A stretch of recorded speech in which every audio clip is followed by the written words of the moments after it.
पाप मिटाने वाले हैं।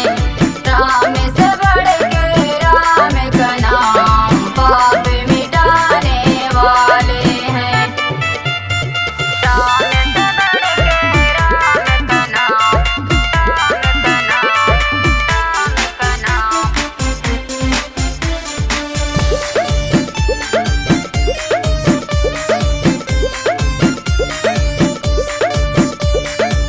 राम राम जपे रते ना कर, उठे वहाँ से वाल्मीकि बनकर, उठे वहाँ से वाल्मीकि बनकर। राम रामायण ऐसी रच दी, कभी न मिटने वाली है, कभी न मिटने वाली है।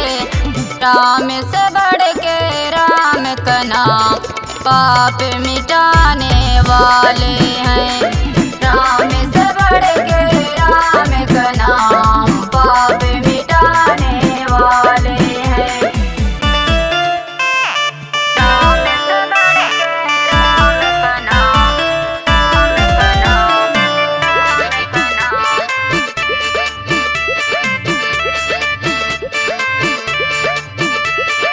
राम से बढ़ के राम का नाम, राम का नाम, राम का नाम।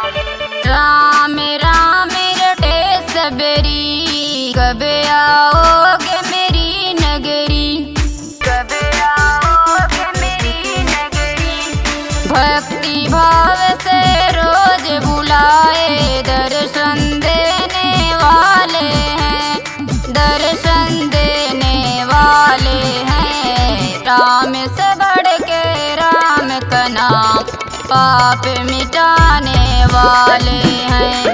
राम से बढ़ के राम का नाम, पाप मिटाने वाले हैं। राम से बढ़ के राम का नाम, राम का नाम, राम का नाम।